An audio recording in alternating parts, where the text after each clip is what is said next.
जय हिंद दोस्तों, आप सभी का हमारे YouTube चैनल विद्यालय एजुकेशन में स्वागत है। मैं सचिन आज आप सभी के लिए बीपीएससी टीआरई 3.0 और 4.0 जो आपका एग्जाम होने वाला है, इसके लिए प्राइमरी और जूनियर का जीके जीएस एसएसटी का प्रैक्टिस सेट नंबर 4 लेकर आया हूं। और इसके पहले हमने 3 सेट कंप्लीट कर लिए हैं जो आपके एग्जाम में बहुत ही बेहद महत्वपूर्ण होंगे।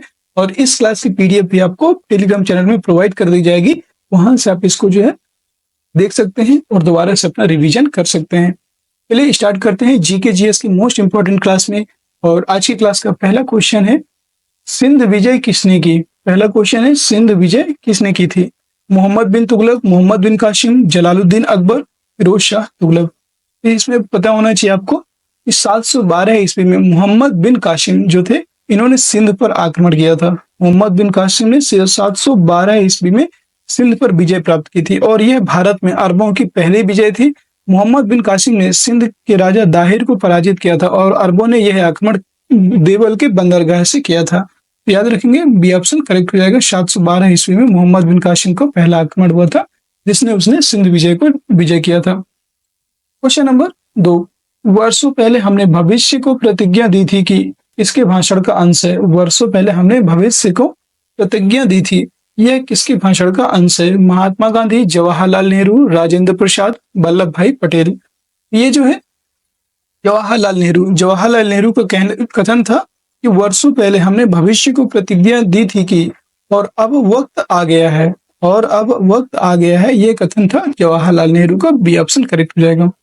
अगला क्वेश्चन है क्वेश्चन नंबर 3, दीकू किसे कहा जाता है? जो दीकू होते हैं किसको कहते हैं? अंग्रेज, महाजन, गैर आदिवासी या आदिवासी। याद रखेंगे, जो गैर आदिवासी होते हैं, गैर आदिवासियों को दीकू कहा जाता है। और गैर आदिवासी सेठ व महाजन, जो सेठ एवं महाजन है जो अधिक ब्याज पर ऋण देते थे और उनका शोषण करते थे, ये व्यापारी और बिचौलिए का जो कार्य करते थे, इन्हें गैर आदिवासी कहते हैं। ये ऑप्शन करेक्ट हो जाएगा।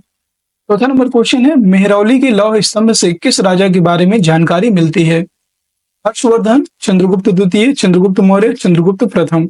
मेहरौली के लौह स्तंभ से गुप्त वंश के शासक चंद्रगुप्त द्वितीय, इन्हीं को और क्या कहते हैं? चंद्रगुप्त द्वितीय विक्रमादित्य। इन्हीं को विक्रमादित्य की उपाधि से भी नवाजा गया है। याद रखेंगे, बी ऑप्शन करेक्ट हो जाएगा, चंद्रगुप्त विक्रमादित्य। और इन्हीं मेहरौली के लौह स्तंभ से चंद्रगुप्त द्वितीय विक्रमादित्य के बारे में जानकारी प्राप्त होती है। बी ऑप्शन राइट हो जाएगा। अगला क्वेश्चन है क्वेश्चन नंबर 5, सम्राट अशोक कहाँ का शासक था? काशी, मगध, वैशाली, कलिंग। सम्राट अशोक की बात करेंगे तो सम्राट अशोक ये मगध के शासक थे। बी ऑप्शन करेक्ट हो जाएगा। मौर्य शासक बिंदुसार के पुत्र, सम्राट अशोक के पिता का नाम था बिंदुसार, और ये बिंदुसार के पुत्र थे। ठीक है, बिंदुसार के पुत्र अशोक 272 से 273 ईसा पूर्व से लगभग 232 ईसा पूर्व तक इन्होंने मगध के सम्राट रहे। और इस समय मौर्य साम्राज्य की राजधानी कहाँ थी? पाटलिपुत्र। राजधानी थी पाटलिपुत्र और ये मगध के शासक थे। याद रखिएगा, इसका राइट आंसर हो जाएगा बी। और इन्होंने सम्राट अशोक की बात करेंगे तो सम्राट अशोक ने कलिंग युद्ध 261 ईसा पूर्व किया था और कलिंग युद्ध के पश्चात बौद्ध धर्म को भी स्वीकार कर लिया था। और उसने युद्ध के स्थान पर फिर बाद में धम्म विजय का रास्ता चुना और वह पहला शासक था जिसने अपनी जनता को अभिलेखों के माध्यम से संबोधित किया। कुडेगोलम, मास्की, नेटूर आदि अभिलेखों में उसका नाम अशोक मिलता है। अगर आपसे पूछ ले कि कौन कौन से ऐसे अभिलेख हैं सम्राट अशोक के जिनमें अशोक नाम मिलता है, तो 3 ऐसे अभिलेख हैं जिनमें उसका नाम अशोक मिलता है, कुडेगोलम, मास्की और नेटूर। क्वेश्चन नंबर 6 है, सबसे पहले किस जानवर को आदमी ने पालतू बनाया था? तो सभी को पता है, कुत्ते को। सबसे पहले मध्य पाषाण काल में कुत्ता को पालतू बनाया गया था। इसके पश्चात भेड़, बकरी, सुअर, कुबड़ वाले मवेशी, ऊंट इत्यादि को पालतू बनाया गया। क्वेश्चन नंबर 7, निम्नलिखित कथनों पर विचार कीजिए। मरुभूमि होते हुए भी सदियों से अरब यातायात का एक बड़ा केंद्र था। यही सही है?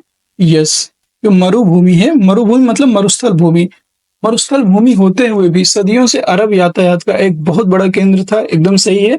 और अरब व्यापारी तथा नाविकों ने भारत और यूरोप के बीच समुद्री व्यापार बढ़ाने में एक महत्वपूर्ण भूमिका निभाई थी। ये कथन भी सही है। और ये क्वेश्चन एनसीईआरटी क्लास 9 का क्वेश्चन है। मरुभूमि होते हुए भी सदियों से अरब यातायात का एक बड़ा केंद्र था और अरब व्यापारी तथा नाविकों ने भारत और यूरोप के बीच समुद्री व्यापार बढ़ाने में एक महत्वपूर्ण भूमिका निभाई थी। एक और दो, इसमें दोनों सही है। सही उत्तर का चयन करना है, सी ऑप्शन राइट हो जाएगा। अगला क्वेश्चन है क्वेश्चन नंबर 8। बाबा गुरु नानक के उत्तराधिकारी अंगद के संदर्भ में निम्नलिखित कथनों पर विचार कीजिए। 1539 में मृत्यु के पूर्व बाबा ने एक अनुयायी लहड़ा को अपना उत्तराधिकारी चुना, जिसे गुरु अंगद के नाम से जाना गया। जिसे गुरु अंगद के नाम से जाना गया। ये कथन सही है? क्या ये कथन सही है, ये बताना है। तो ये जो कथन है, ये जो है आपका कथन एकदम सही हो जाएगा। नेक्स्ट है आपका गुरु अंगद नाम का महत्व यह था कि ये बाबा के अंग माने गए। ये कथन भी सही है। गुरु अंगद के नाम का महत्व यह था कि ये बाबा के अंग ही माने गए और इन्होंने बाबा की रचनाओं का संग्रह किया और उस संग्रह में अपनी कृतियां भी जोड़ दी थी। ये सभी कथन सही है। इसका राइट आंसर, और यह संग्रह एक नई लिपि गुरुमुखी लिपि में लिखा गया था। ये कथन भी सही है, सी ऑप्शन करेक्ट हो जाएगा। अगला क्वेश्चन है क्वेश्चन नंबर 9। क्वेश्चन नंबर 9 है, सूची 1 को सूची 2 से सुमेलित कीजिए तथा सूचियों के नीचे दिए गए कोटों में से सही उत्तर का चयन करना है। आपको यहाँ पे एक तरफ जो है संधियां दी हुई हैं और दूसरी तरफ उनकी तिथियां दी हुई हैं। कौन सी तिथि कब मतलब हुई है, ये कब सुमेलित करना है आपको। अहोमों द्वारा चुटिया राज्य का विलय कब किया गया, ये बताना है। अहोमों के द्वारा चुटिया राज्य का विलय 1523 ईस्वी में होता है। 1523 ईस्वी में। एक 3 हो जाएगा। मीर जुमला का अहोमों पर हमला, जो मीर जुमला था इसने अहोमों पर हमला कब किया, ये 1562 ईस्वी में अहोमों पर हमला करता है मीर जुमला। बी का 4 हो जाएगा। अहोमों द्वारा कोच हाजो राज्य का विलय, अहोमों के द्वारा कोच हाजो राज्य का विलय 1528 ईस्वी में किया जाता है। और मुगलों का गढ़ कटंगा पर हमला, जो मुगल थे इनका गढ़ कटंगा पर हमला 1565 ईस्वी में होता है। D2। इसका राइट आंसर हो जाएगा D2, A3, B4, C1, D2। ये ऑप्शन करेक्ट हो जाएगा। नेक्स्ट क्वेश्चन है क्वेश्चन नंबर 3। क्वेश्चन नंबर 10 है, मध्यकाल में हुंडी थी। मध्यकाल में जो हुंडी है ये इसको क्या बोलते हैं। एक प्रकार का कर, शिल्पकारी की एक विधा, एक दस्तावेज या मुगल कालीन मुद्रा। याद रखेंगे हुंडी एक ऐसा दस्तावेज था जिसमें एक व्यक्ति द्वारा जमा कराई गई रकम दर्ज रहती थी। जैसे कोई व्यक्ति मतलब आज की डेट पे जो बैंक होते हैं, बैंकों में आप जब अपना पैसा निकालते हो तो वहां पे वो छप जाता है कंप्यूटर में। तो ऐसे ही मध्यकाल में हुंडी एक प्रकार का दस्तावेज था जहां पे अगर आपने पैसा जमा किया, मान लीजिए आपने 100 रुपए वहां पे जमा किए, ये आपका जो है वहां पे एक दस्तावेज रहेगा। एक मान लीजिए यहाँ पे कोई दस्तावेज है, इसमें आपके 100 रुपए काउंट कर दिए जाएंगे। ये तो इसे क्या कहते थे, एक दस्तावेज। सी ऑप्शन करेक्ट हो जाएगा। अगला क्वेश्चन नंबर 11। नूरजहां के फरमान के संदर्भ में निम्नलिखित कथनों पर विचार कीजिए। चौकोर मोहर बताती है कि उद्दांत और महान महारानी नूरजहां पातशाह बेगम का आदेश, जो चौकोर मोहर है इसके बारे में बताना है। तो क्या ये सही है? एकदम सही है। जो चौकोर मोहरें बताती थी कि उद्दांत और महान महारानी नूरजहां पातशाह बेगम का आदेश है। और गोल मोहर के अनुसार, गोल मोहरें जो होती थी उनके अनुसार शाहजहांगीर के प्रताप से महारानी चंद्रमा जैसी वैभवशाली बन गई और हम कामना करते हैं कि नूरजहां पातशाह इस युग की सर्वोत्तम महिला बने। ये गोल मोहरों का एक मतलब गोल मोहरों के अनुसार ये बताया गया। दोनों कथन सही है और ये क्लास 10 का क्वेश्चन है, क्लास 10 की SCRT का क्वेश्चन है। याद रखेंगे। सही उत्तर का चयन करना है, सी ऑप्शन राइट हो जाएगा। 1 और 2 दोनों। अगला क्वेश्चन है क्वेश्चन नंबर 12। सूची 1 और सूची 2 इन दोनों को सुमेलित करना है। शाला भोग किसे कहते हैं? किसी विद्यालय की रख रखाव के लिए भूमि। देखिए शाला भोग मतलब एक जैसे होता नहीं, शाला मतलब एक कोई स्थान होगा। ये जो है एक कोई स्थान होगा। तो गैरशाला किसी भी विद्यालय, अब जैसे विद्यालय के लिए हम लोग शाला का पाठशाला मतलब एक स्पेशल जगह पे होगी। तो शाला भोग यानी कि किसी भी विद्यालय का रख रखाव के लिए भूमि। 1 3 हो जाएगा। फिर है पल्ली चंदन की बात करेंगे तो ये जैन स्थानों को दान दी गई भूमि को पलित चंदन कहते थे। ब्रह्मदेव ब्राह्मणों को उपहार में दी गई भूमि, ये ब्रह्मदेव कहलाती थी। वेलन वगाई इसे हम गैर ब्राह्मण किसान स्वामी की भूमि कहते हैं। गैर ब्राह्मण किसान स्वामी की भूमि। तो D का 1 हो जाएगा। A का 3, A3 D1। A3D1 D option यहाँ पे राइट हो जाएगा। नेक्स्ट क्वेश्चन है क्वेश्चन नंबर 13। क्वेश्चन नंबर 13 देखेंगे, कवि अमीर खुसरो के संदर्भ में निम्नलिखित कथनों पर विचार करना है। जो कवि अमीर खुसरो थे इनके बारे में बताना है। इनके अनुसार भारतीय उपमहाद्वीप के हर क्षेत्र की एक अलग भाषा थी। मतलब कवि अमीर खुसरो का कहना था कि भारतीय उपमहाद्वीप के प्रत्येक क्षेत्र की एक अलग भाषा है, जैसे सिंधी, लाहौरी, कश्मीरी, ये जो है अलग अलग भाषाएं हैं। ये कथन एकदम सही है। ठीक है, फिर इनके अनुसार संस्कृत भी विशेष क्षेत्र की भाषा है। इनके अनुसार जो है संस्कृत विशेष क्षेत्र की भाषा नहीं थी, याद रखेंगे। तो ये इसका राइट गलत हो जाएगा। फुटर में सही उत्तर का चयन करना है, केवल एक इसका राइट हो जाएगा। क्वेश्चन नंबर 14, हर्षवर्धन के संदर्भ में निम्नलिखित कथनों पर विचार कीजिए। ये अपने पिता और बड़े भाई की मृत्यु हो जाने पर थानेश्वर के राजा बने, जो हर्षवर्धन थे। क्या ये सही है? हर्षवर्धन की बात करेंगे, ये कथन एकदम सही है। जब हर्षवर्धन के पिता की मृत्यु हो जाती है और बड़े भाई की मृत्यु हो जाने पर ये थानेश्वर के राजा बनते हैं। और हर्ष ने कन्नौज को अपने अधीन कर बंगाल पर आक्रमण किया था। ये कथन भी सही है। मगध और बंगाल को जीतकर इन्हें पूर्व में जितनी सफलता प्राप्त हुई थी उतनी सफलता अन्य जगहों पर नहीं हुई। ये कथन भी सही है। तो ये इसके सभी कथन सही है, उपयुक्त सभी डी ऑप्शन करेक्ट हो जाएगा। क्वेश्चन नंबर 15, अशोक के धम्म के संदर्भ में कौन से कथन सही हैं? इसके अनुसार अर्थात अशोक के धम्म के अनुसार किसी देवता की पूजा की आवश्यकता नहीं है। मतलब इसका कहना है कि अशोक के धम्म के अनुसार किसी भी देवता की पूजा करना आवश्यकता नहीं है। मतलब कोई भी धर्म की पूजा करने की आवश्यकता नहीं है। ये कथन एकदम सही है। ठीक है, फिर अशोक ने धम्म के प्रचार प्रसार हेतु धम्म महामात्य की नियुक्ति की थी। ये कथन भी सही है। फिर इसको प्रसारित करने के लिए अशोक ने म्यांमार, इंडोनेशिया, मलेशिया और थाईलैंड में अपने दूत भेजे। ये गलत है, याद रखेंगे। अशोक ने यहाँ पर इंडोनेशिया, मलेशिया और थाईलैंड में अपने दूत नहीं भेजे थे, ये गलत हो जाएगा। इसने देखिए कहाँ कहाँ पर भेजे थे, तो मैं बता दे रहा हूँ।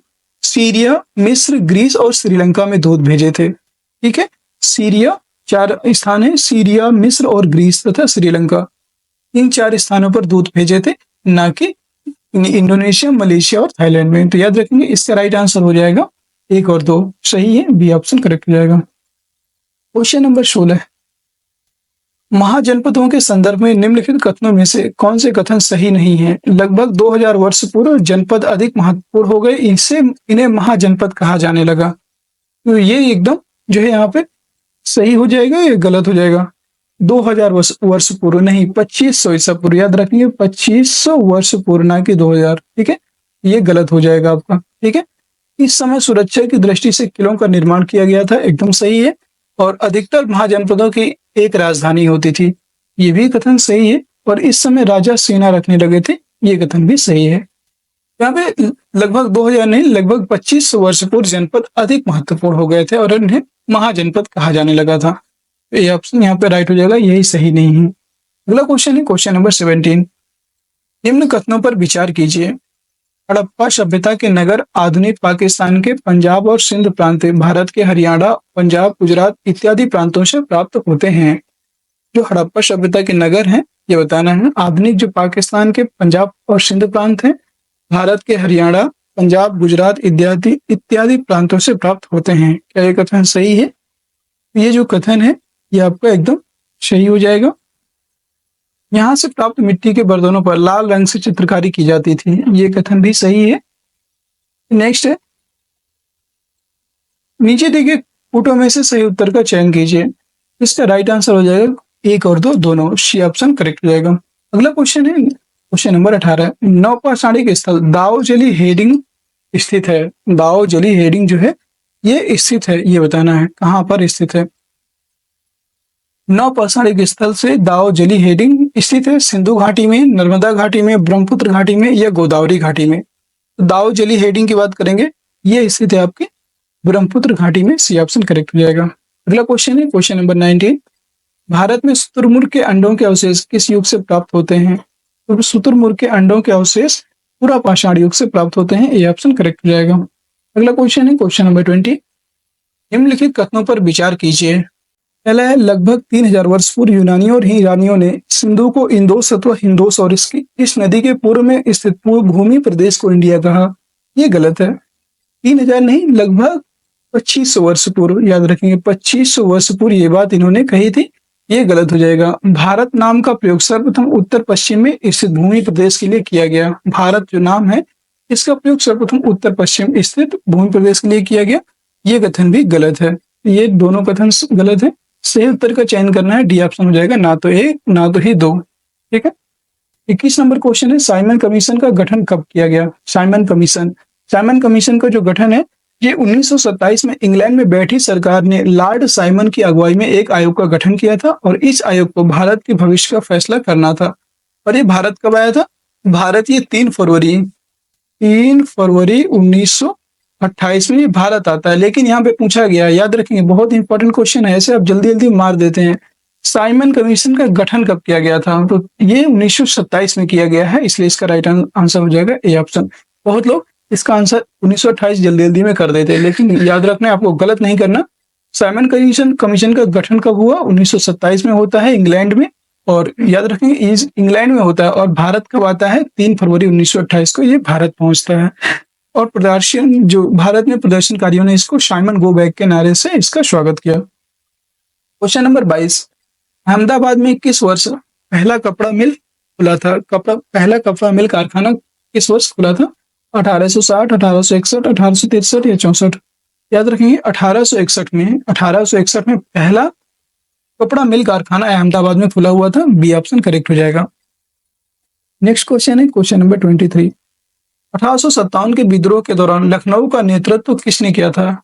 बेगम हजरत महल, जीनत महल? याद रखेंगे बेगम हजरत महल ने लखनऊ से अब नेतृत्व किया था, ये आप याद रखेंगे।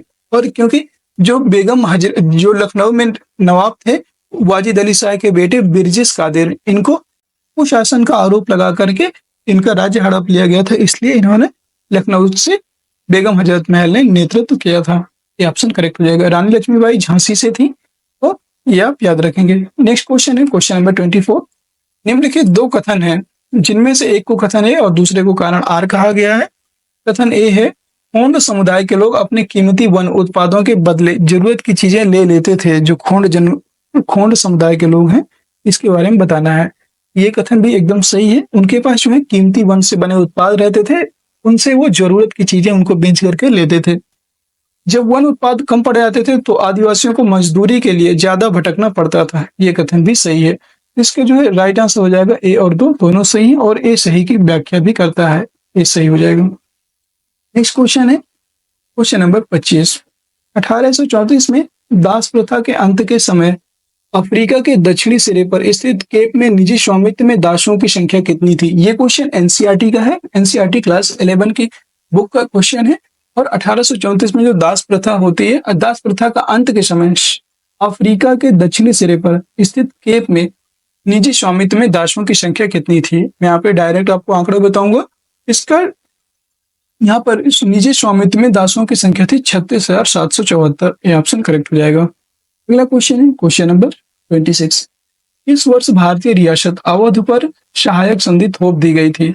भारतीय रियासत अवध पर, तो भारतीय रियासत अवध पर 1801 ईस्वी में सहायक संधि को थोप दिया गया था, डी ऑप्शन करेक्ट हो जाएगा।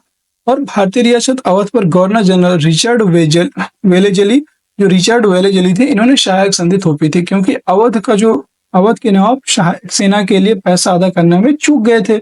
और उस समय जो रियासत कंपनी के बंदोबस्त को मान लेती थी तो उसे अपनी स्वतंत्र सेनाएं रखने का अधिकार नहीं रहता था। इसलिए जो है भारतीय रियासत अवध को 1801 ईस्वी में यहाँ पर सहायक संधि को थोप दिया गया था, डी ऑप्शन करेक्ट हो जाएगा।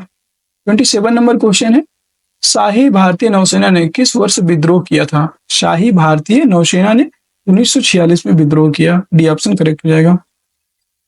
नेक्स्ट क्वेश्चन है क्वेश्चन नंबर 28, निम्नलिखित में से कौन ग्रेट लेक्स में शामिल नहीं है? ग्रेट लेक्स में कौन शामिल नहीं है ये बताना है। ग्रेट लेक्स में शामिल होने वाली नदियां हैं सुपीरियो, ह्यूरन, ओंटारियो, मिशिगन और इरी। इसमें जो है आपकी 5 झीलें आती हैं। ग्रेट लेक्स में 5 झीलें आती हैं, सुपीरियर आती है, ह्यूरन आती है और मिशिगन आती है, ओंटारियो आती है और इरी आती है। ग्रेट बियर इसमें नहीं आती है, इसलिए ये आपके गलत हो जाएगी, इसमें शामिल नहीं है, सी ऑप्शन राइट हो जाएगा। 29 नंबर क्वेश्चन है, निम्नलिखित फसलों में जो निम्नलिखित फसलें हैं बताना है, निम्नलिखित फसलों में कौन रोपण फसल है? रोपण फसल मतलब जिसकी रोपाई की जाती है। चाय, कहवा, केला, उपयुक्त सभी। ये जो फसलें हैं ये सभी चाय, कहवा, केला, इन सभी की पहले बेड़ मतलब की रोपाई की जाती है पानी में। फिर डी ऑप्शन राइट हो जाएगा। और ये सभी रोपण फसलें हैं। धान भी एक प्रकार की आपकी रोपण फसल है। अगला क्वेश्चन है 30 नंबर। निम्नलिखित में से ऊर्जा के गैर परंपरागत स्रोत कौन सा है? गैर परंपरागत स्रोत, सौर ऊर्जा, ज्वारीय ऊर्जा, पवन ऊर्जा या उपयुक्त सभी। याद रखेंगे, सौर ऊर्जा है, पवन ऊर्जा है और ज्वारीय ऊर्जा, ये सभी गैर परंपरागत स्रोत हैं जो कभी खत्म ना होने वाले होते हैं। डी ऑप्शन करेक्ट हो जाएगा। 31 नंबर क्वेश्चन है, निम्नलिखित में से कौन विश्व में तांबे का अग्रणी उत्पादक है? बोलीविया, चिली, घाना, जिम्बाब्वे। विश्व में तांबे का अग्रणी उत्पादक राज्य कौन सा है? विश्व में तांबे का सबसे अग्रणी उत्पादक राज्य है चिली। बी ऑप्शन करेक्ट हो जाएगा। और ये साउथ अमेरिका में है चिली। नेक्स्ट क्वेश्चन है क्वेश्चन नंबर 32। निम्नलिखित में से कौन सी विधि तीव्र ढालों पर मृदा अपरदन को रोकने के लिए सर्वाधिक उपयुक्त है? कौन सी विधि तीव्र ढालों पर मृदा अपरदन को रोकने के लिए सर्वाधिक उपयुक्त है? रक्षक मेखला, मल्चिंग, वेदिका कृषि, इनमें से कोई नहीं। याद रखेंगे, इसमें जो है वेदिका कृषि तीव्र ढालों पर मृदा अपरदन को रोकने के लिए सर्वाधिक उपयुक्त होती है। सी ऑप्शन करेक्ट हो जाएगा। अगला क्वेश्चन है क्वेश्चन नंबर 33। निम्नलिखित पर विचार कीजिए और सही सुमेलित करना है, मतलब इन लोगों को सही सुमेलित करना है। प्रेयरी कहाँ पाया जाता है? तो प्रेयरी आपका जो है ये पाए जाते हैं उत्तरी अमेरिका में। प्रेयरी उत्तरी अमेरिका में। सवाना की बात करेंगे, सवाना घास के मैदान ये पाए जाते हैं पूर्वी अफ्रीका में। एकदम सही है, दोनों सुमेलित हैं। वेल्ड दक्षिण अफ्रीका में, ये भी सुमेलित है। डाउन्स आपका जो है ये ऑस्ट्रेलिया में पाया जाता है। याद रखेंगे, ये डाउन्स मध्य एशिया या ऑस्ट्रेलिया में पाए जाते हैं, ये आप याद रख सकते हैं। तो जो है नीचे दिए गए कूट का प्रयोग करते हुए सही सुमेलित विकल्प का चयन कीजिए। इसमें जो है कौन कौन से सही सुमेलित हैं? तो इसमें 1, 2 और 3। प्रेयरी की बात करेंगे तो प्रेयरी आपका उत्तरी अमेरिका में है। वेल्ड इसमें दक्षिण अफ्रीका, और यहाँ पे दक्षिण अमेरिका दिया है, दक्षिण अफ्रीका होगा यहाँ पे। वेल्स जो है दक्षिण अफ्रीका में है, तो ये भी गलत हो जाएगा। डाउन्स आपका ऑस्ट्रेलिया में है, तो ये भी गलत हो जाएगा। इसमें 1 और 2 सही है, बी ऑप्शन करेक्ट हो जाएगा। ध्यान से देख लीजिए, प्रेयरी उत्तरी अमेरिका, सवाना पूर्वी अफ्रीका सही है, उत्तरी अमेरिका भी सही है। वेल्ड साउथ अफ्रीका होता है, मतलब साउथ अफ्रीका दक्षिण अफ्रीका होता है। डाउन्स यहाँ पे ऑस्ट्रेलिया होना चाहिए। 2 और 3 और 4 गलत है, बी ऑप्शन राइट हो जाएगा। 34 नंबर क्वेश्चन है, निम्नलिखित पर विचार कीजिए। ब्राजीलियन धारा कैसी धारा है ये बताना है। ब्राजीलियन धारा कैसी धारा है? ब्राजीलियन धारा की बात करेंगे, ये गर्म धारा है। ब्राजीलियन धारा ये गर्म धारा है, इसलिए गलत हो जाएगा। वेनेजुएला जो धारा है, वेनेजुएला धारा ये ठंडी धारा है, एकदम सही। पूर्वी ऑस्ट्रेलिया की धारा, पूर्वी ऑस्ट्रेलिया की जो धारा है ये जो विश्व देखिए जो विश्व रेखा वाले क्षेत्र पर है। और एक कैसी धारा है? जो आपकी पूर्वी ऑस्ट्रेलिया की धारा ये आपकी ठंडी धारा है, इसलिए ये गलत हो जाएगा। यहाँ पे गर्म धारा दिया हुआ है, ये गलत है। ठीक है, फिर आपको क्यूरोशियो की धारा एक गर्म जल धारा है, एकदम सही है। फिर बात करेंगे हम्बोल्ट की धारा आपकी ठंडी जल धारा है, इसलिए ये भी गलत हो जाएगा। इसमें 2 और 4 सही है, और सही सुमेलित विकल्प का चयन करना है। 2 और 4, बी ऑप्शन यहाँ पे राइट हो जाएगा। अगला क्वेश्चन है 35 नंबर क्वेश्चन है, हवाई जहाज वायुमंडल के किस परत में उड़ते हैं? तो हवाई जहाज समताप मंडल में उड़ते हैं। डायरेक्ट आंसर लिखिए, सी ऑप्शन राइट हो जाएगा। 35 नंबर क्वेश्चन है, चाप झील कहाँ पाई जाती है? चाप झील की बात करेंगे, ये नदी घाटी में पाई जाती है। चाप झील नदी घाटी में पाई जाती है, और जब नदी मैदानी क्षेत्रों में प्रवेश करती है तो वह मोड़दार मार्ग पर बहने लगती है, और नदी के इन्हीं बड़े मोड़ों को विसर्प कहते हैं। जो नदियों जैसे यहाँ पे नदी आती है, ये जहाँ पे जैसे इसमें मोड़ आएगा तो ये इसका क्या कहलाएगा? ये विसर्प कहलाएगा। इसी को हम विसर्प कहते हैं, याद रखेंगे। और इसके बाद विसर्पों के किनारे पर लगातार अपरदन एवं निक्षेपण शुरू हो जाता है। किनारे पर यहाँ पे निक्षेपण शुरू होगा, और इसी को हम क्या कहते हैं? एक झील जैसी संरचना लेगी, जिसे हम चाप झील कहते हैं। नेक्स्ट क्वेश्चन है 37। पृथ्वी की सबसे पतली परत कौन सी होती है? पृथ्वी की सबसे पतली परत को पर्पटी कहते हैं, भूपर्पटी। ये ऑप्शन राइट हो जाएगा। नेक्स्ट क्वेश्चन है 38। पाक जलसंधि किन देशों के बीच स्थित है? भारत और श्रीलंका। भारत और श्रीलंका के दोनों के बीच जो है पाक जल संधि स्थित है। भारत और श्रीलंका बी ऑप्शन करेक्ट हो जाएगा। 39 नंबर क्वेश्चन है, वायुमंडल की विभिन्न परतों को ऊपर से नीचे के क्रम में व्यवस्थित कीजिए। ये क्वेश्चन आपको बहुत इंपॉर्टेंट है, कई बार एग्जाम में TRE 1 और TRE 1 और TRE 2 में पूछा गया क्वेश्चन है। हो सकता है TRE 3 में भी इससे रिलेटेड कोई क्वेश्चन पूछ ले, आपको पता जरूर होना चाहिए। बहिर्मंडल सबसे ऊपर होता है, मतलब वायुमंडल के ऊपर से नीचे की बताना है तो सबसे ऊपर होगा बहिर्मंडल, ठीक है। इसके बाद क्या आएगा आपका आयन मंडल, बहिर्मंडल के बाद आएगा आपका फिर आयन मंडल, फिर आएगा आपका मध्य मंडल, फिर समताप मंडल, लास्ट में क्षोभ मंडल। तो तीसरा नंबर सबसे, ये सी ऑप्शन राइट हो जाएगा। 5 4 1 2 3, ठीक है। नेक्स्ट क्वेश्चन है क्वेश्चन नंबर 40। इस यामोत्तर को प्रमुख यामोत्तर कहते हैं। याद रखेंगे 0 डिग्री देशांतर को प्रमुख यामोत्तर कहते हैं। आपने देखा होगा, मैं यहाँ पे ग्लोब बनाता हूँ और ये जो 0 डिग्री यामोत्तर होता है, 0 डिग्री यामोत्तर या 0 डिग्री देशांतर, इसी को प्रमुख यामोत्तर कहते हैं। ये ऑप्शन राइट हो जाएगा। 0 डिग्री अक्षांश को क्या कहते हैं? विषुवत रेखा। 41 नंबर क्वेश्चन है, आंतरिक ग्रह कौन से हैं? पिछली बार पूछा था जेवेनियन ग्रह, TRE 2 में पूछा गया था जैवियन ग्रह कौन से हैं, नहीं TRE 1 में पूछा गया था। TRE 1 में आपसे पूछा गया था जैवियन ग्रह कौन से होते हैं, तो जो बाह्य ग्रह होते हैं उनको जैवियन ग्रह कहते हैं। लेकिन यहाँ पे आंतरिक ग्रह कौन कौन से हैं? बुध शुक्र पृथ्वी मंगल, ये सभी जो है आंतरिक ग्रह हैं। डी ऑप्शन करेक्ट हो जाएगा। बृहस्पति शनि अरुण वरुण, ये जो 4 ग्रह हैं ये बाह्य ग्रह होते हैं। डी ऑप्शन करेक्ट हो जाएगा। अगला क्वेश्चन है क्वेश्चन नंबर 42। सर्वाधिक मुस्लिम आबादी वाला देश कौन सा है? सर्वाधिक मुस्लिम आबादी वाला जो देश है ये है इंडोनेशिया। डी ऑप्शन करेक्ट हो जाएगा। इंडोनेशिया में सर्वाधिक मुस्लिम आबादी निवास करती है और इसके अलावा खाड़ी देशों में भी मुस्लिम आबादी पाई जाती है। अफ्रीका महाद्वीप के नाइजीरिया, नाइजर, मिस्र में भी मुस्लिम आबादी की बहुलता पाई जाती है। याद रखिए डी ऑप्शन सबसे राइट हो जाएगा। 43 नंबर क्वेश्चन है, भारत में कौन परिवहन का सबसे अधिक उपयोग में आता है? मतलब कौन सा साधन परिवहन साधन का सबसे अधिक उपयोग में आता है? वायु परिवहन, जल परिवहन, सड़क परिवहन या इनमें से कोई नहीं? आप सभी को पता है कि जो सड़क परिवहन है, सड़क परिवहन का प्रयोग सबसे अधिक किया जाता है। सी ऑप्शन करेक्ट हो जाएगा। और ये किसी भी देश की परिवहन व्यवस्था की आर्थिक ढांचे रूपी शरीर की स्नायु प्रणाली होती है, मतलब सबसे ज्यादा इस सड़क परिवहन का उपयोग किया जाता है और यही किसी भी देश के विकास में भी सड़क परिवहन का बहुत बड़ा योगदान होता है। क्वेश्चन नंबर 44, इनमें से कौन लौह इस्पात उत्पादक केंद्र सेल के अंतर्गत नहीं है? दुर्गापुर, बोकारो, यहाँ पे बोकारो होगा, भिलाई, बर्नपुर। तो लौह इस्पात उत्पादक केंद्र सेल के अंतर्गत नहीं है। याद रखिएगा, दुर्गापुर आपका लौह उत्पादक है, फिर बोकारो, भिलाई, ये सभी जो है लौह इस्पात उत्पादक केंद्र हैं। बर्नपुर आपका जो है ये लौह उत्पादक से केंद्र सेल के अंतर्गत नहीं आता है। डी ऑप्शन करेक्ट हो जाएगा। इसमें देखेंगे तो सेल अर्थात स्टील अथॉरिटी ऑफ इंडिया लौह इस्पात उत्पादन के लिए भारत सरकार के सार्वजनिक उपक्रम है और जिसके तहत बोकारो, भिलाई, दुर्गापुर, राउरकेला तथा सलेम आदि इकाइयों में शामिल किया गया है। और बर्नपुर की बात करेंगे, ये लौह इस्पात उत्पादक केंद्र नहीं है, ये जो है ये इसके अंतर्गत नहीं आता है। डी ऑप्शन राइट हो जाएगा। 45 नंबर क्वेश्चन है, इनमें कौन सी समूह रबी की फसलों से संबंधित है? रबी की फसलों में गेहूं आता है, चावल नहीं आता है, चना और धान ये भी नहीं आएगा, फिर मक्का, जूट, गेहूं, मटर।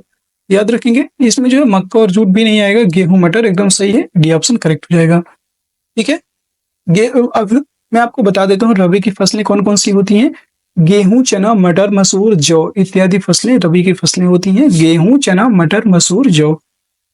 46 नंबर क्वेश्चन है, रोडोनाइट किस खनिज का अयस्क है? रोडोनाइट की बात करेंगे, ये मैग्नीज का अयस्क होता है। डी ऑप्शन करेक्ट हो जाएगा। रोडोनाइट मैग्नीज का अयस्क है और मैग्नीज के अन्य अयस्क भी होते हैं जैसे पायरोलोसाइड, साइलोमेलन और रोडोनाइट इत्यादि मुख्य हैं। आपको बता दें तो पायरोलोसाइड जो होता है ये अक्सर आपको टूथपेस्ट में देखने को मिल जाता है। पायरोलोसाइड टूथपेस्ट में भी देखने को मिलता है।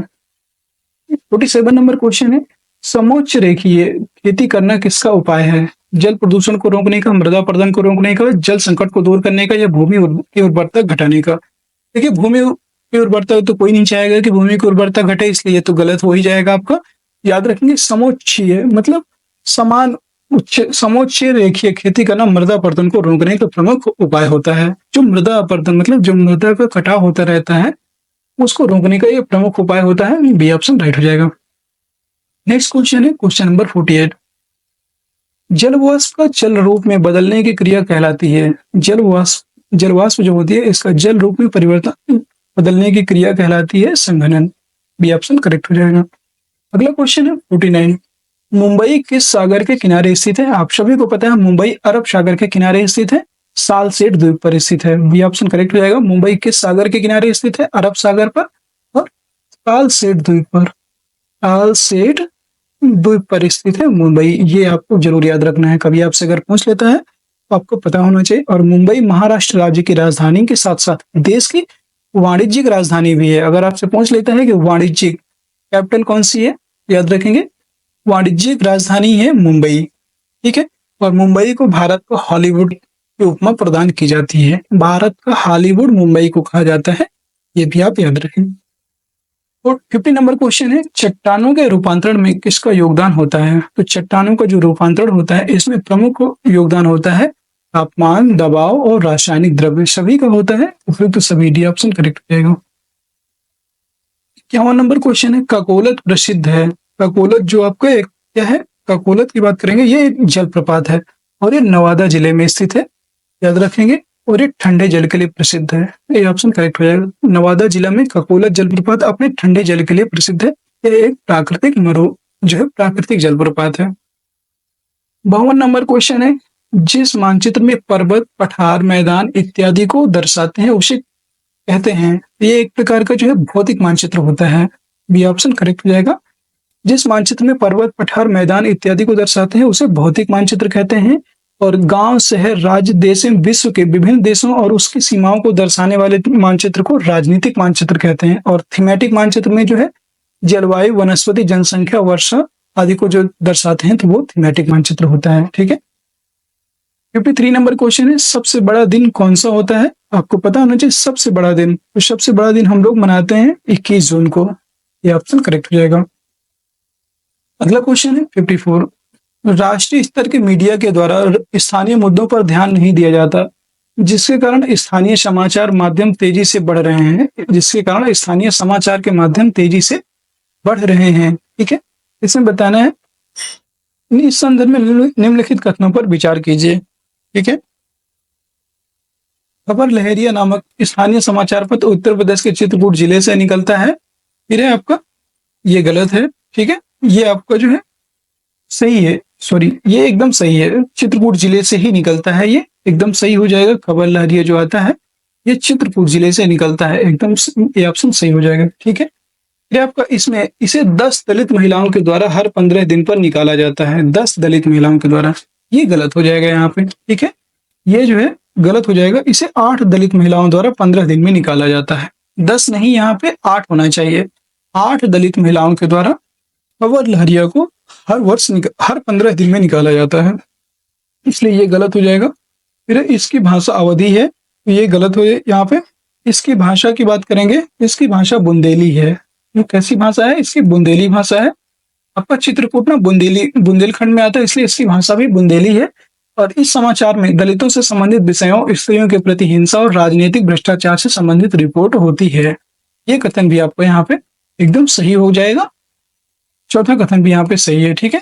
और उपयुक्त कथन में से कौन सा कथन असत्य है? गलत कथन बताना है, तो इसमें पहला गलत है, इसमें पहला सही है, दूसरा गलत है और तीसरा गलत है। तीसरा भी गलत है यहाँ पे, चौथा सही है, तो दूसरा तीसरा सही है, तो गलत है। बी ऑप्शन करेक्ट हो जाएगा। दूसरा तीसरा इसका राइट आंसर हो जाएगा। अगला क्वेश्चन है क्वेश्चन नंबर 55। समाज में महिलाओं के प्रति, देखिए ये क्वेश्चन ना ये एनसीईआरटी का क्वेश्चन है। और एनसीईआरटी ऐसे थोड़ा सा बड़े बड़े क्वेश्चन बनाती है, जिससे कि बहुत लोग होते हैं ये क्वेश्चन को देखते ही छोड़ देते हैं या गलत कर देते हैं सही से ना पढ़ने की वजह से। तो आपको जब तक आप प्रैक्टिस नहीं किए रहेंगे तब तक आपको उसके बारे में नॉलेज नहीं रहेगी, और इसलिए आपको प्रैक्टिस जरूर करना है। समाज में महिलाओं के प्रति अनेक रूढ़िवादी धारणाएं प्रचलित हैं। इस संदर्भ में निम्नलिखित कथनों पर विचार करें। और ये एनसीईआरटी जो आपका 10th की बुक है, 10th की एसएसटी की बुक से करवाया जा रहा है ये। बहुत से लोग मानते हैं कि महिलाएं अच्छी नर्स हो सकती हैं क्योंकि वे अधिक सहनशील और विनम्र होती हैं। ये जो है बहुत लोगों का मानना है। क्या ये सही है? यस, ये एकदम सही है। नेक्स्ट आपका जो है, ऐसा माना जाता है कि विज्ञान के लिए तकनीकी दिमाग की जरूरत होती है, इसलिए बहुत सी लड़कियों को डॉक्टर व इंजीनियरिंग करने में सहयोग नहीं मिलता। क्या ये सही है? ये कथन भी यहाँ पे एकदम जो है सही है। ठीक है, बहुत लोगों का मानना रहता है कि विज्ञान के लिए टेक्निकल जो आपका दिमाग होता है इसकी जरूरत होती है और इसलिए बहुत सी लड़कियों को डॉक्टर व इंजीनियरिंग करने में सहयोग नहीं मिलता। ये कथन भी सही है।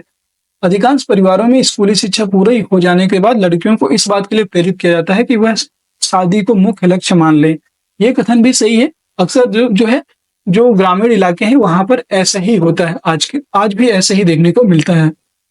भारत में 83.6% महिलाएं खेतों में काम करती हैं, फिर भी उनको किसान नहीं माना जाता बल्कि पुरुषों को ही किसान समझा जाता है। ये कथन भी सही है। तो जो महिलाओं की आय होती है उसको कोई भी आय नहीं मानते हैं। इसलिए कौन से कथन सही है? इसमें सभी कथन सत्य थे। डी ऑप्शन राइट हो जाएगा। और एनसीईआरटी का सबसे बेहतरीन क्वेश्चन है। अगर आपसे ऐसे क्वेश्चन बनाएगा ना तो ऐसे ही क्वेश्चन एनसीईआरटी से बनाता है। जब कोई भी एग्जामिनर होता है, जब वो उसे लगता है कि थोड़ा सा व्यवहारिक क्वेश्चन बनाए तो वो ऐसे ही क्वेश्चन आपको बनाता है जो आपके ये कहीं से आपको रटना नहीं पड़ेगा। ये आपके फैक्चुअल डेटा है जो आपके दिमाग में, मतलब दिमाग से पता चलता है आपकी सोच कैसी है, आपने अभी तक क्या पढ़ा है, इन सभी से ये क्वेश्चन बन जाते हैं। और उम्मीद है 55 नंबर क्वेश्चन तक हम लोगों ने अभी तक कंप्लीट कर लिया है और उम्मीद है कि आप सभी को ये जो क्लास है बहुत पसंद आ रही होगी। क्लास पसंद आ रही है तो क्लास को सभी लोग लाइक करना ना भूले, शेयर करना ना भूले।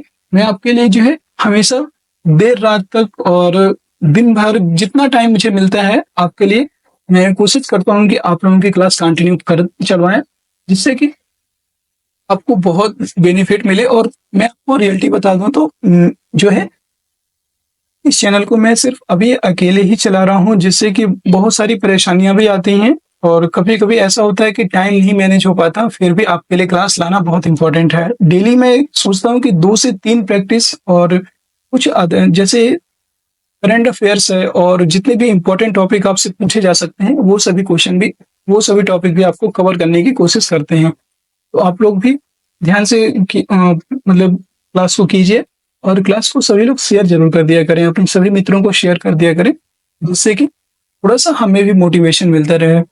56 नंबर क्वेश्चन है, केरल राज्य के द्वारा स्वास्थ्य सेवाओं को बेहतर बनाने के लिए किए गए प्रयासों के संदर्भ में निम्नलिखित कथनों पर विचार कीजिए।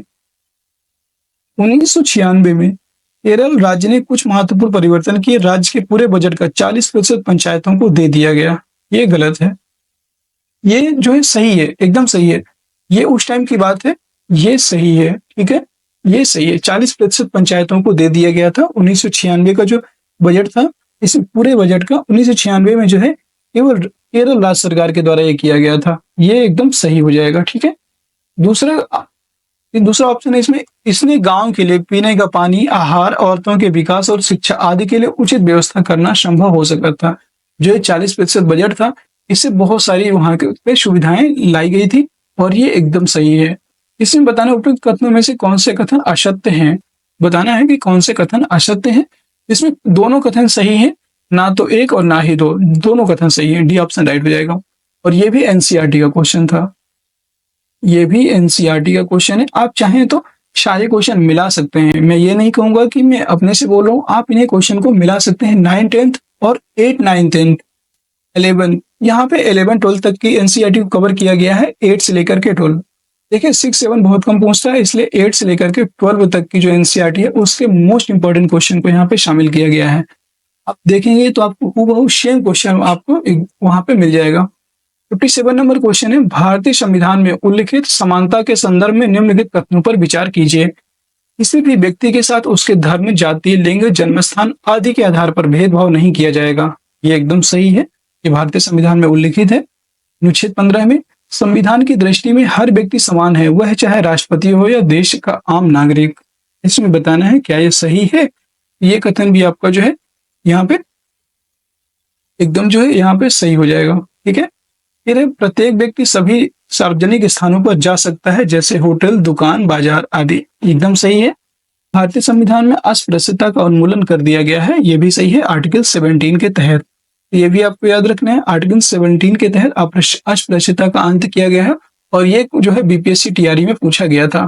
बीपीएससी टीआरई 3 में पूछा गया क्वेश्चन है, अस्पृश्यता का अंत किस आर्टिकल में किया गया है, ये याद क्वेश्चन आया था आर्टिकल 17 के तहत। ठीक है, और प्रत्येक व्यक्ति जो है अपने मतलब सभी सार्वजनिक स्थानों पर जा सकता है, ये जो है ये भी एकदम सही है। ठीक है, इसके सभी कथन सही हैं। उपयुक्त में से कौन से कथन असत्य है? गलत कथन पूछ रहा है, इनमें से कोई नहीं, सभी सही है, डी ऑप्शन राइट हो जाएगा। अगला क्वेश्चन है 58। भोपाल में दुनिया की सबसे भीषण औद्योगिक त्रासदी हुई और भोपाल गैस त्रासदी के संदर्भ में निम्नलिखित कथनों पर विचार कीजिए। देखिए पुराना क्वेश्चन है लेकिन ये क्वेश्चन बहुत बार पूछा गया है। भोपाल में यूनियन कार्बाइड नामक अमेरिकी कंपनी कारखाना था जिसमें कीटनाशक बनाए जाते थे, ये कथन सही है एकदम।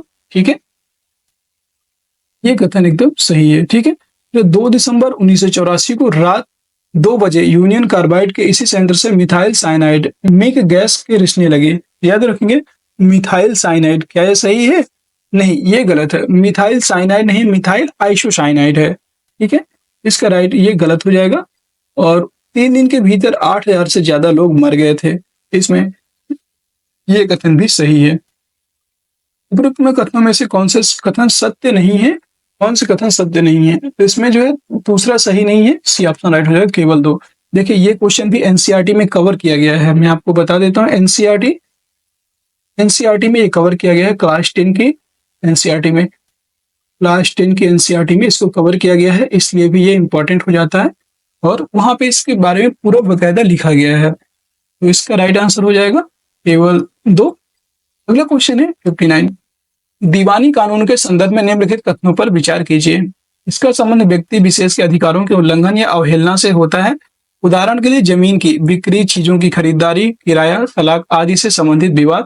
ठीक है, फिर इसमें प्रभावित पक्ष की ओर से न्यायालय में एक याचिका दायर की जाती है। इसमें बताना है 59 नंबर क्वेश्चन का बताना है। ठीक है, इनमें से इसका जो संबंध है व्यक्ति विशेष के अधिकारों के उल्लंघन या अवहेलना से होता है, जो दीवानी कानून होता है ये एकदम सही है। जैसे जमीन की बिक्री, चीजों की खरीदारी, किराया, तलाक आदि से संबंधित विवाद दीवानी विवाद के या दीवानी कानून में आते हैं, सही है। और इसमें प्रभावित पक्ष की ओर से न्यायालय में एक याचिका दायर की जाती है, ये कथन भी सही है। दोनों कथन सही है। इसमें कौन सा कथन असत्य है? तो ना तो एक ना ही दो, दोनों सही है, डी ऑप्शन राइट हो जाएगा। 60 नंबर क्वेश्चन है। धर्म को राज्य से अलग रखने की अवधारणा को धर्मनिरपेक्षता कहते हैं और भारत के संदर्भ में निम्नलिखित कथनों पर विचार कीजिए। आपको धर्मनिरपेक्षता के संदर्भ में बात करना है। भारतीय संविधान सभी को अपने धार्मिक विश्वासों और तौर तरीकों को अपनाने की छूट देता है, एकदम सही। भारतीय संविधान ने धर्म और राज्य की शक्ति को एक दूसरे से अलग नहीं रखा है, क्या ये सही है? यहाँ पे आपको बताना है क्या ये सही है। यस, ये जो है एकदम यहाँ पे इसमें बताना है कौन सा एक दूसरे से अलग रखा है। यस, ये गलत हो जाएगा। भारतीय संविधान में धर्म और राज्य को एक दूसरे से अलग रखा है, एक शामिल नहीं किया है, इसलिए ये गलत हो जाएगा। भारतीय संविधान में मौलिक अधिकार के अंतर्गत अनुच्छेद 25 से 28 में धार्मिक स्वतंत्रता का अधिकार है, एकदम सही। कल का जो प्रैक्टिस सेट है उसमें भी बताया था ये। और भारतीय संविधान के अनुच्छेद 15 में धर्म के आधार पर विभेद को इसे रोक लगाता है, ये कथन भी सही है। इसमें जो है सिर्फ दूसरा गलत है। और उपयुक्त कथनों में से कौन सा कथन सत्य नहीं है अर्थात गलत है? तो केवल 2, बी ऑप्शन राइट हो जाएगा। उम्मीद है कि ये सभी क्वेश्चन एनसीईआरटी जो है थोड़ा सा बड़े क्वेश्चन बनाने की कोशिश करती है, जिससे कि जब अगर टफ क्वेश्चन पूछेगा ना, जैसे बीपीएससी टीआरई वर्ग में ऐसे ही क्वेश्चन पूछे गए थे और बहुत लोगों ने मतलब सही कर ही नहीं पाए थे, क्योंकि उस समय पता ही नहीं था कि एनसीईआरटी से भी ज्यादा क्वेश्चन पूछेगा। इसलिए इस बार आपको ज्यादा एनसीईआरटी पढ़ना है। इसका राइट आंसर बी हो जाएगा। अगला क्वेश्चन है 61। राजद्रोह एक्ट कब पारित हुआ? राजद्रोह एक्ट ये जो है ये कब पारित होता है? 1870 में। 1870 का राजद्रोह एक्ट अंग्रेजी शासन के मनमाने की मिसाल थी, मतलब मनमाने तरीके से इसको पारित किया गया था 1870 में। 62 नंबर क्वेश्चन है। राज्यसभा का पदेन सभापति कौन होता है? राज्यसभा का पदेन सभापति उपराष्ट्रपति होता है, बी ऑप्शन राइट हो जाएगा। अगला क्वेश्चन है क्वेश्चन नंबर 63। क्वेश्चन नंबर 63 है, लोकसभा की अध्यक्षता कौन करता है? तो लोकसभा की अध्यक्षता लोकसभा का अध्यक्ष करता है, सी ऑप्शन राइट हो जाएगा। लोकसभा का अध्यक्ष ही लोकसभा की अध्यक्षता करता है। नेक्स्ट क्वेश्चन है 64। सूची 1 का मिलान सूची 2 के साथ कीजिए तथा नीचे दिए गए संकेतों से सही उत्तर का चयन करना है। जगजीवन राम, जगजीवन राम का संबंध किससे है? जगजीवन राम ये श्रम मंत्री थे, श्रम मंत्री थे जगजीवन राम।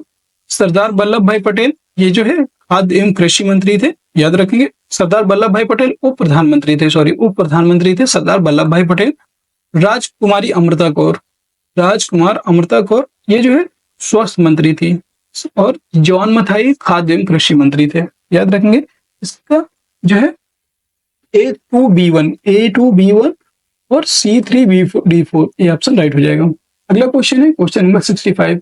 सांस्कृतिक व शैक्षणिक अधिकार संविधान के किस भाग में शामिल किया गया है? तो सांस्कृतिक और शैक्षणिक अधिकार ये जो है मौलिक अधिकारों में शामिल किया गया है, ये ऑप्शन राइट हो जाएगा। और मौलिक अधिकार जो है पार्ट 3 अर्थात भाग 3 में 12 से लेकर के 35 आर्टिकल 12 से लेकर के 35 तक मौलिक अधिकारों के बारे में दिया हुआ है।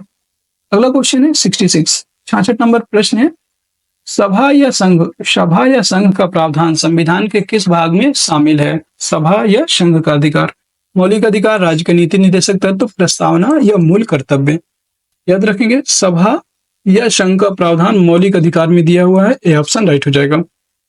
मौलिक अधिकार का प्रावधान संविधान के भाग 3 व अनुच्छेद 12 से 35 में किया गया है। और अनुच्छेद 19 के तहत अभिव्यक्ति और भाषण की स्वतंत्रता, सभा करने या संगठन बनाने की स्वतंत्रता, देश के किसी भी भाग में आने जाने की स्वतंत्रता, व्यवसाय करने की स्वतंत्रता, पेशा या कारोबार करने का अधिकार इसमें शामिल है, इसलिए ये ऑप्शन राइट हो जाएगा। अगला क्वेश्चन है 67। कथन ए है राज्य के नीति निर्देशक तत्व संविधान का एक भाग है। जो राज्य के नीति निर्देशक तत्व हैं ये संविधान के एक भाग हैं, एकदम सही है। और यह सामाजिक आर्थिक सुधार सुनिश्चित करता है, ये कथन भी सही है। दोनों कथन सही है। और सामाजिक आर्थिक सुधार सुनिश्चित करेगा तभी तो ये राज्य का नीति निर्देशक तत्व का एक भाग माना जाएगा, इसलिए कारण भी दोनों का कारण की सही व्याख्या करता है, ये ऑप्शन राइट हो जाएगा। 68 नंबर क्वेश्चन है भारतीय संविधान का जनक किसे कहा जाता है? आपको सिर्फ और सिर्फ क्लास को देखना है। देखिए मैं पढ़ता जा रहा हूँ, उसका आंसर बताता जा रहा हूँ, आपको बस माइंड में क्या करना है कि उसे देखना है। बहुत ज्यादा टाइम नहीं है कि मैं पहले आपको कुछ टाइम दूं, क्योंकि मैं लाइव नहीं हूँ, मैं क्लास को रिकॉर्ड कर रहा हूँ, फिर आपको उसे प्रोवाइड कर रहा हूँ। हाँ, कोशिश करेंगे कि कुछ टाइम बाद लाइव आने की कोशिश करें, लेकिन अभी पॉसिबल नहीं है क्योंकि इस टाइम पे हमारे पास उतनी सुविधाएं नहीं है जिनकी हम लाइव आ सकें। थोड़ा सा आप सभी से रिक्वेस्ट है कि आप लोग प्लीज मतलब अपना सपोर्ट जरूर करें।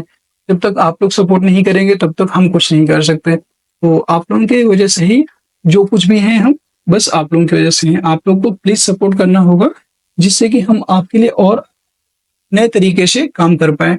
और जो भी अभी तक हमने एसएसटी का जो प्रैक्टिस सेट आपके लिए थोड़ा सा पेड कर दिया था, लेकिन बहुत लोग मतलब मैसेज आया मेरे पास कि मतलब वो लोग लेने में अक्सर सक्षम नहीं है। मतलब मैंने सिर्फ इसकी कॉस्ट 20 रुपीज रखी थी, लेकिन कई लोगों ने मतलब मैसेज करके व्हाट्सएप पे बोला कि सर प्लीज हमें दे दीजिए और हम अफोर्ड नहीं कर सकते, मतलब आप हमारी हेल्प कर दीजिए बस। तो कोई बात नहीं, मैं इसको जो है 20 तारीख को आपको सभी को मतलब टेलीग्राम चैनल में प्रोवाइड कर दूंगा।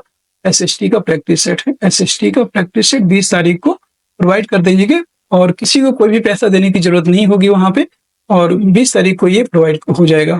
तो अगर आप ये क्लास देख रहे हैं 20 तारीख को, 20 मई को मैं आपको सबको ये दे दूंगा और आप वहां से इसके ये जो क्वेश्चन मैं करवा रहा हूँ सारे क्वेश्चन वहां पे हैं। आप चाहें तो उसे निकलवा सकते हैं, नहीं चाहें तो मत निकलवाइएगा, बस आप एक बार पीडीएफ देख लीजिएगा। आप अगर क्लास किए रहेंगे तो आपके लिए बहुत बेनिफिट होगा अगर आप क्लास करते हैं तब, क्योंकि मुझे भी पता है कि सिर्फ पीडीएफ मिल जाएगी तो आप नहीं पढ़ेंगे, बट अगर आप एक बार क्लास करके पीडीएफ देखेंगे तो आपको बहुत ज्यादा बेनिफिट होगा। ठीक है, तो कोई भी कमेंट हो, सुझाव हो तो आप मुझे जरूर बताइएगा और मैं आपको फ्री ऑफ कॉस्ट बिना किसी पैसे का एसएसटी का प्रैक्टिस सेट जो है 20 तारीख को मिल जाएगा। और जिनका एसएसटी है और जिनका मैथ साइंस है तो उनको भी 6 to 8 का मैं प्रोवाइड कर दूंगा फ्री में। ठीक है, 20 मई को दोनों फ्री में, कोशिश करूंगा 20 को कर दूं, नहीं तो 21 को भी हो सकता है, क्योंकि थोड़ा सा मतलब अब हो जाता है ना कभी कभी ये बिजी हो जाते हैं, तो मैं 20 या 21 में 2 डेट में से आपको प्रोवाइड कर देंगे। आपके पास 20 दिन का पर्याप्त समय रहेगा। 10 प्रैक्टिस सेट होंगे, आप लोग आराम से कर लीजिएगा। और यकीन मानिए 10 प्रैक्टिस करने के बाद आप लगभग 800 से 1000 क्वेश्चन, प्रत्येक प्रैक्टिस सेट में एसएसटी वाले में 80 क्वेश्चन है और 10 प्रैक्टिस सेट मतलब आप 800 क्वेश्चन आप लगातार आप 20 दिन में पढ़ लेंगे। और जब 800 क्वेश्चन पढ़ लेंगे तो बहुत सारा कॉन्फिडेंस आएगा और सभी की संपूर्ण व्याख्या भी दी हुई है। तो संपूर्ण व्याख्या जब पढ़ेंगे तो उसका 800 का मतलब 2 गुना, लगभग 1500 से 2000 आप क्वेश्चन पढ़ लेंगे, क्योंकि एक क्वेश्चन के बारे में बहुत विस्तार से भी दिया हुआ है। तो आपको यकीन मानिए बहुत ये बेनिफिट होने वाली है ये क्लास, ठीक है। 69 नंबर क्वेश्चन, ये 68 नंबर क्वेश्चन है, भारतीय संविधान का जनक किसे कहा जाता है? भारतीय संविधान का जनक डॉक्टर भीमराव अंबेडकर जी को कहा जाता है। बी ऑप्शन राइट हो जाएगा, ठीक है। और 29 अगस्त 1947 को संविधान सभा द्वारा स्वतंत्र भारत के संविधान का मसौदा तैयार करने के लिए एक 7 सदस्यीय समिति का गठन किया गया था, जिसे डॉक्टर भीमराव, जिसके जो अध्यक्ष थे वो डॉक्टर भीमराव अंबेडकर थे। याद रखिए, बी ऑप्शन राइट हो जाएगा। अगला क्वेश्चन है 69।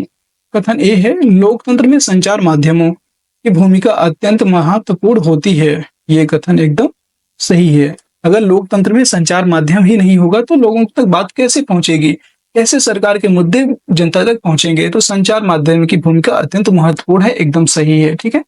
फिर कथन है, संचार माध्यमों से देश व सरकार के बारे में सूचना प्राप्त होती है। ये कथन एकदम सही है, इसीलिए तो लोकतंत्र में संचार माध्यम की जरूरत होती है। ए और आर दोनों सही है और आर ए की सही व्याख्या करता है। ए ऑप्शन राइट हो जाएगा।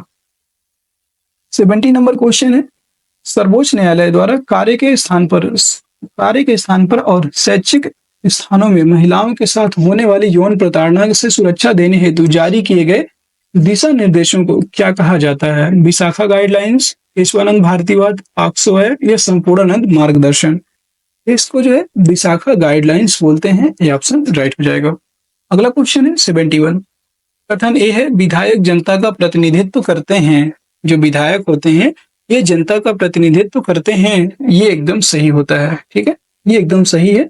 और विधायक जनता द्वारा प्रत्यक्ष रूप से चुने निर्वाचित किए जाते हैं। ये कथन भी सही है। तो ए और आर दोनों सही है और आर ए की सही व्याख्या है। ये ऑप्शन करेक्ट हो जाते हैं। जो विधायक होते हैं वो संसद में किसका प्रतिनिधित्व करेंगे? जनता का प्रतिनिधित्व करेंगे। क्यों? क्योंकि वो जनता के द्वारा प्रत्यक्ष रूप से निर्वाचित किए जाते हैं, ठीक है। दोनों कथन सही है। 72 नंबर क्वेश्चन है, नागरिक अधिकार अधिनियम। जो नागरिक अधिकार अधिनियम है इसके संदर्भ में निम्नलिखित कथनों पर विचार करें। यह अधिनियम 1964 में अधिनियमित हुआ। नागरिक अधिकार अधिनियम 1964 में अधिनियमित हुआ था, एकदम सही है। यह अमेरिका में लागू हुआ, ये कथन भी सही है। इस अधिनियम में नस्ल, धर्म और राष्ट्रीय मूल के आधार पर भेदभाव का निषेध किया गया, ये कथन सही है। यह जर्मनी में पारित किया गया, ये गलत है। यह अमेरिका में लागू हुआ है। और इसकी बात करें, ये जो है इस अधिनियम के अंतर्गत नस्ल, धर्म और राष्ट्रीय मूल के आधार पर भेदभाव का निषेध कर दिया गया। ये आप याद रखेंगे, इसका राइट आंसर हो जाएगा। और ये जो है अमेरिका में ही इसको पारित भी किया गया था। इसका राइट आंसर हो जाएगा, सही विकल्प का चयन करना है। 1, 2, 3 इसमें सही हो जाएंगे। सी ऑप्शन राइट हो जाएगा। अगला क्वेश्चन है 73। ग्राम पंचायत के गठन तथा कार्यवाहियों से संबंधित निम्न कथनों पर विचार कीजिए। वार्ड पंच और सरपंच मिलकर ग्राम पंचायत का गठन 5 वर्ष के लिए करते हैं। ये कथन सही है। ये जो कथन है ये आपका एकदम यहाँ पे सही हो जाएगा, ठीक है। ये कथन यहाँ पे सही हो जाएगा। फिर एक ग्राम पंचायत कई वार्डों में बटी हुई होती है तथा प्रत्येक वार्ड अपना एक प्रतिनिधि चुनता है। ये कथन भी सही है। ग्राम पंचायत का एक सचिव होता है जो ग्राम सभा का भी सचिव होता है। सचिव की नियुक्ति सरकार के द्वारा की जाती है। ये कथन भी सही है। ग्राम सभा व ग्राम पंचायत की बैठक बुलाने का कार्य सचिव का होता है। ये कथन भी सही है। सभी कथन सत्य हैं। डी ऑप्शन राइट हो जाएगा। अगला क्वेश्चन है क्वेश्चन नंबर 74। भारत के धार्मिक विविधता के संदर्भ में निम्न कथनों पर विचार कीजिए। संसार में 8 मुख्य धर्म हैं। भारत में उन 8 धर्मों के अनुयायी रहते हैं। तो एकदम सही है। भारत में हिंदू धर्म को मानने वालों की संख्या सर्वाधिक है। ये एकदम सही हो जाएगा, ठीक है। भारत का दूसरा बड़ा धार्मिक समुदाय मुस्लिम है। ये कथन भी सही है। इसका राइट आंसर हो जाएगा 1, 2, 3 बी ऑप्शन राइट हो जाएगा। यहाँ पे याद रखेंगे, बी ऑप्शन आपका राइट हो जाएगा। नेक्स्ट क्वेश्चन है क्वेश्चन नंबर 75। सामान्यतः नगर निकाय चुनाव कितने वर्ष पर आयोजित किए जाते हैं? नगर निकाय के चुनाव, तो नगर निकाय के जो चुनाव है ये 5 वर्ष पर आयोजित किए जाते हैं। सी ऑप्शन राइट हो जाएगा। 76 नंबर क्वेश्चन है, हिंदू उत्तराधिकार अधिनियम कब बना? हिंदू उत्तराधिकार अधिनियम 1956 में बनता है। 1956 में हिंदू उत्तराधिकार अधिनियम बनाया गया, ये ऑप्शन राइट हो जाएगा, हिंदू उत्तराधिकार अधिनियम। और जबकि संशोधन 2005 में इसमें होता है। 1956 में बनाते हैं और 2005 में इसमें संशोधन किया गया। और 5 सितंबर 2005 को राष्ट्रपति की स्वीकृति मिलने के बाद 9 सितंबर 2005 को लागू, तभी से इसे उत्तराधिकार संशोधन अधिनियम 2005 भी कहा जाता है। याद रखेंगे, बना कब? 1956 में। सुधार कब हुआ इसमें? 2005 में। अगला क्वेश्चन है 77। निम्नलिखित कथनों पर विचार करें। ग्राम पंचायत ग्राम सभा पर नियंत्रण रखती है। ग्राम पंचायत ग्राम सभा पर नियंत्रण रखती है, गलत। ग्राम सभा ग्राम पंचायत पर नियंत्रण रखती है, इसलिए ये गलत हो जाएगा। ठीक है, फिर आपका ग्राम सभा ग्राम पंचायत पर नियंत्रण रखती है, एकदम सही। ग्राम पंचायत जनता के प्रति जवाबदेह है, ये भी सही है। ग्राम सभा पंचायत के कार्यों को स्वीकृति देती है, ये कथन भी सही है। 2, 3, 4 इसमें सही है। सत्य कथन बताना है, 2, 3 व 4 सही हैं, बी ऑप्शन राइट हो जाएगा। अगला क्वेश्चन है 78। लोकतंत्र के संदर्भ में निम्नलिखित कथनों पर विचार करें। लोकतंत्र में सरकार का चयन जनता चुनाव के माध्यम से करती है, ये कथन एकदम सही है। लोकतंत्र में सरकार को अपने निर्णयों को एवं उठाए गए कदमों का आधार बताना होता है, ये कथन भी सही है। लोकतंत्र में सरकार को अपने निर्णयों में उठाए गए कदमों का आधार नहीं बताना होता, ये गलत हो जाएगा। लोकतंत्र में राजा के पास संपूर्ण शक्ति होती है, गलत। लोकतंत्र में राजा होता ही नहीं है, इसलिए 1, 2 इसमें सही है। सही विकल्प का चयन करें, 1 और 2 दोनों सही है। और ये क्वेश्चन जो है एनसीईआरटी 9 क्लास का क्वेश्चन है, एनसीईआरटी क्लास 9 का क्वेश्चन था, याद रखेंगे। अगला क्वेश्चन है 79। भारतीय राष्ट्रगान जन गण मन किसकी रचना है? रविन्द्रनाथ टैगोर, मदन मोहन मालवीय, स्वामी विवेकानंद, राजा राम मोहन राय। भारतीय जो राष्ट्रगान है ये किसकी रचना है? भारतीय राष्ट्रगान को रविन्द्रनाथ टैगोर जी के द्वारा लिखा गया, ये ऑप्शन करेक्ट हो जाएगा। नेक्स्ट क्वेश्चन है क्वेश्चन नंबर 80। पश्मीना ऊन प्राप्त किया जाता है और इसका आंसर आप सभी को देना है। आज की क्लास का ये अंतिम प्रश्न है हमारा। पश्मीना ऊन प्राप्त किया जाता है बकरी से, घोड़ों से, भैंस से, भेड़ से। पश्मीना ऊन कहाँ से प्राप्त होते हैं ये बताना है। और कैसी लगी आज की क्लास कमेंट सेक्शन में जरूर बताइएगा। क्लास पसंद आई है तो क्लास को सभी लोग लाइक कर दीजिए, शेयर कर दीजिए, और चैनल में नए हैं तो चैनल को सब्सक्राइब भी जरूर कर लीजिए, जिससे कि आगे आने वाली सभी वीडियोज की नोटिफिकेशन भी मिलती रहे। और दोस्तों, आप सभी के लिए हिस्ट्री का सिंगल प्रैक्टिस सेट, मतलब जिनका भी 6 to 8 में हिस्ट्री सब्जेक्ट है, ज्योग्राफी सब्जेक्ट है, इनके भी सिंगल सब्जेक्ट के मतलब अलग अलग सब्जेक्ट का प्रैक्टिस सेट लाने वाले हैं। तो हिस्ट्री का स्टार्ट हो गया है, और जिसने भी अभी तक नहीं देखा हो तो एक बार देख लीजिएगा। हिस्ट्री के प्रैक्टिस सेट शुरू हो गया है। और 80 नंबर क्वेश्चन का सभी लोग आंसर जरूर दीजिएगा, और सभी लोग टेलीग्राम चैनल को जरूर ज्वाइन कर लीजिए, इसकी पीडीएफ आपको वहीं पे मिल जाएगी। फिर मिलते हैं किसी नेक्स्ट वीडियो में, तब तक के लिए जय हिंद, जय भारत। आप सभी का दिन शुभ।